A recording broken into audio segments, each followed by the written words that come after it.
काले धन को सफेद करने की स्कीम तैयार। वफाकी काबीना आज मंजूरी देगी। टैक्स एमनेस्टी स्कीम के तहत पाकिस्तान में मौजूद काले धन पर 4% टैक्स देना होगा।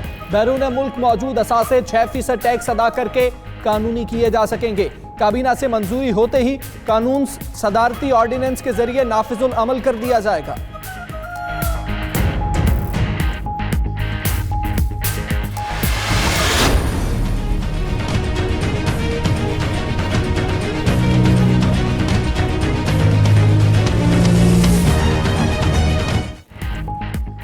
नैब ने आसिफ अली जरदारी के खिलाफ केसेस और इंक्वायरीज की रिपोर्ट इस्लामाबाद हाई कोर्ट में जमा करा दी। साबिक सदर का 5 इंक्वायरीज और 3 इन्वेस्टिगेशंस में किरदार सामने आया। 2 रेफरेंसेस दायर किए जा चुके, एक में वारंट गिरफ्तारी भी जारी हुआ। जाली बैंक अकाउंट से मुताल्लिक इंक्वायरीज सुप्रीम कोर्ट के हुक्म पर शुरू की गई। नैब की रिपोर्ट।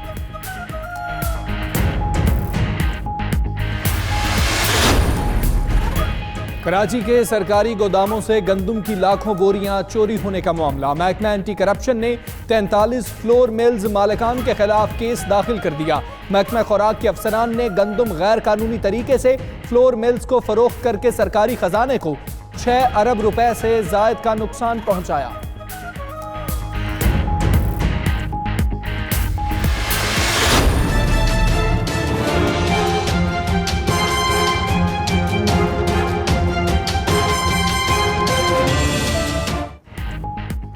हुकूमत के लिए बड़ी कामयाबी, चंद दिनों के फासले पर समंदर में ड्रिलिंग का अमल मुकम्मल।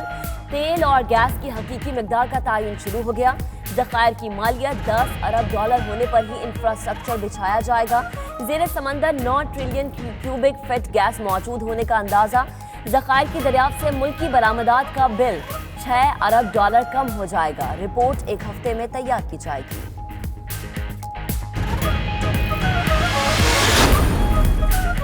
कश्मीर में इंडस हाईवे पर चलती वैन का सिलेंडर फट गया।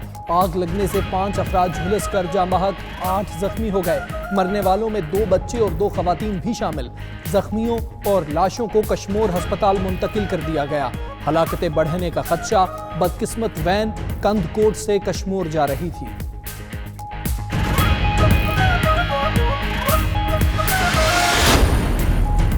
डेरा मुराद जमाली के इलाके गोट नजीर मंजू में नामालूम अफराद की फायरिंग, 3 मजदूर जाँ बहक, 1 जख्मी हो गया। पुलिस के मुताबिक जाँ बहक मजदूरों का ताल्लुक सिंध के इलाके टंडो आदम से है। इलाके की नाकाबंदी करके मुल्जिमान की तलाश शुरू कर दी गई।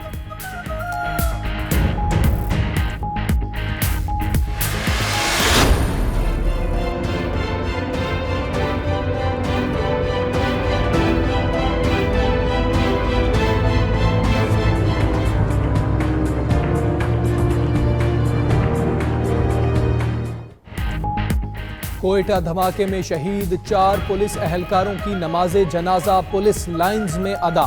वजीर आला जाम कमाल, सूबाई वुज़रा और पुलिस अफसरान की शिरकत। सैटेलाइट टाउन में मोटरसाइकिल में नस्ब बारूदी मवाद फटने से 4 जवान शहीद और 11 अफराद जख्मी हुए। सदर, वजीर आजम समेत सियासी क़यादत की मजम्मत।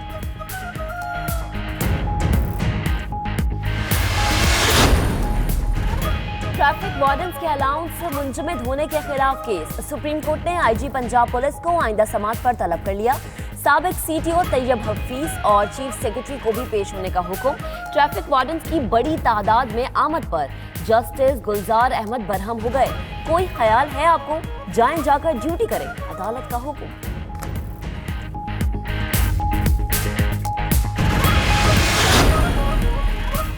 सिंध पुलिस में इस्लाहात ना करने का केस। सिंध हाईकोर्ट ने हुकूमत को कानून साजी के लिए 21 मई तक मोहलत दे दी।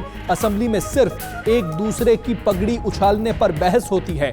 3 माह हो गए, अदालती हुक्म पर अमल दरामद नहीं हो रहा। कौन है जो रुकावट बन रहा है? जस्टिस हसन अजहर रिजवी के रिमार्क।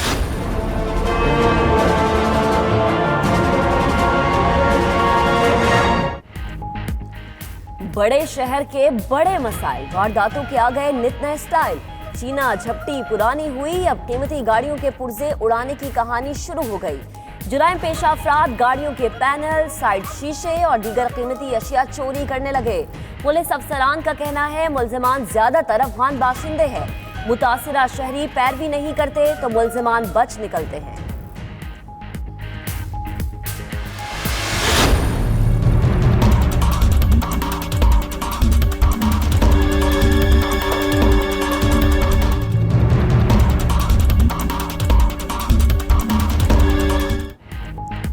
माह रमज़ान में सस्ती अशिया खुरोनोश ख्वाब, हुकूमती वादे भी वफा ना हो सके। महंगाई के मारों के लिए एक और बुरी खबर, यूटिलिटी स्टोर्स पर आटा गायब हो गया। मिल्स मालिकान ने बकाया जात अदा ना होने पर सप्लाई बंद कर दी। चीनी, दालें, मशरूबात और बेसन के रैक्स पहले से ही खाली पड़े हैं।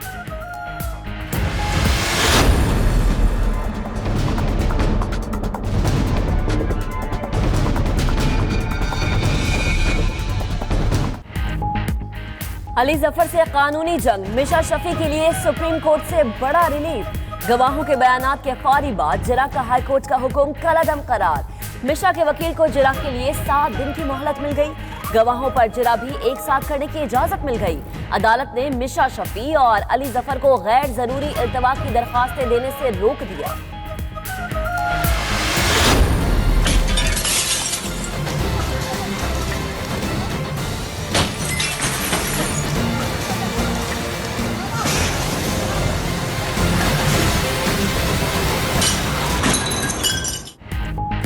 श्रीलंका में मुस्लिम कश फसादात के बाद सूरत हाल बदस्तूर कशीदा। मुश्तइल अफराद की मसाजिद और दुकानों में तोड़ फोड़। हुजूम ने एक मुसलमान को छुरियों के वार करके कत्ल कर दिया। मुल्क भर में इमरजेंसी नाफिज और सोशल मीडिया पर पाबंदी आयद। सिक्योरिटी हुकाम ने दर्जनों मुजाहिरीन को गिरफ्तार कर लिया।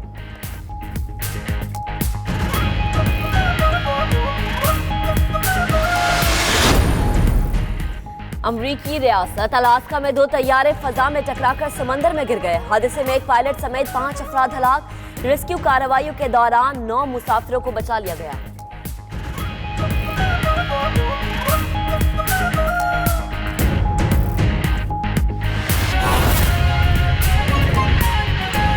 हेडलाइंस आपने जानिए, बुलेटिन का करेंगे बाकायदा आगाज इस अहम खबर के साथ कि वजीर आजम इमरान खान की जेर सदारत विफाकी काबीना का इजलास जारी है, जिसमें टैक्स एमनेस्टी स्कीम मंजूर होने का इम्कान है। काबीना की मंजूरी के बाद एमनेस्टी स्कीम सदारती ऑर्डिनेंस के जरिए नाफिजुल अमल होगी। टैक्स एमनेस्टी स्कीम के तहत पाकिस्तान में मौजूद काले धन पर 4% टैक्स देना होगा। बैरून मुल्क मौजूद असासे 6% टैक्स अदा करके कानूनी किए जा सकेंगे। इसी पर बात करेंगे। उमर जट हमारे साथ मौजूद है। उमर जट, आगाह कीजिएगा, इजलास जारी है, कितने निकाती एजेंडा है? एमनेस्टी स्कीम के हवाले से भी बताइएगा। जी बिल्कुल, वज़ीर आज़म इमरान खान की जेर सदारत वफाकी काबीना का इजलास इस वक्त जारी है। 18 नुकाती एजेंडा है जिस पर गौर किया जा रहा है। अब ये जो आज का इजलास है, इसमें एक तो एमनेस्टी स्कीम पर भी वफाकी काबीना इजलास में ब्रीफिंग दी जाएगी और इसके साथ ही एमनेस्टी स्कीम की मंजूरी का भी इम्कान है आज की वफाकी काबीना इजलास में। वफाकी काबीना की मंजूरी के बाद एक एमनेस्टी स्कीम है, ये सदारती ऑर्डिनेंस के जरिए नाफिज की जाएगी। इसके साथ इजाफी जो हज कोटा है उसकी भी मंजूरी दिए जाने का आज के इजलास में इम्कान है। काबीना मदारिस को कौमी धारे में लाने से मुतल्लिक जब तक की पेशरफ्त है उसका भी जायजा लिया जाएगा। निज़ाम तालीम से मुतल्लिक भी ब्रीफिंग दी जाएगी। इसके साथ मुख्तलिफ मुआहदे हैं उनकी भी मंजूरी दी जाएगी। तो आज काबीना जो है वो जो मोस्ट इम्पोर्टेंट है वो एमनेस्टी स्कीम है जो काफ़ी अरसे से पेंडिंग थी और अब फाइनली उसको आज की जो काबीना है उसमें मंजूरी के लिए पेश किया जाएगा और उसके बाद फिर उसे सदारती ऑर्डिनेंस के जरिए नाफिज किया जाएगा। तो उस पर ब्रीफिंग भी दी जाएगी। मुशीर खजाना जो है अब्दुल शफी शेख वो उस पर ब्रीफिंग भी देंगे और फिर उसमें जो कल भी अरकान कौमी असम्बली और सेनेटर्स को ब्रीफिंग दी गई उसमें ये वाज़ेह किया गया कि जो एमनेस्टी स्कीम है। जी ठीक है, इजलास इस वक्त जारी है। बहुत शुक्रिया उमर आपका। आपको अपडेट करें कि पाकिस्तान, ईरान और अमेरिका कशीदगी में किसी कैंप का हिस्सा नहीं बनेगा। वजीर खारजा शाह महमूद कुरैशी की कौमी असम्बली की कमेटी बराए खारजा उमूर को ब्रीफिंग, कहते हैं अगर किसी कैंप में गए तो इसका असर पाकिस्तान पर होगा। हम ईरान के साथ इन हालात में कशीदगी नहीं चाहते।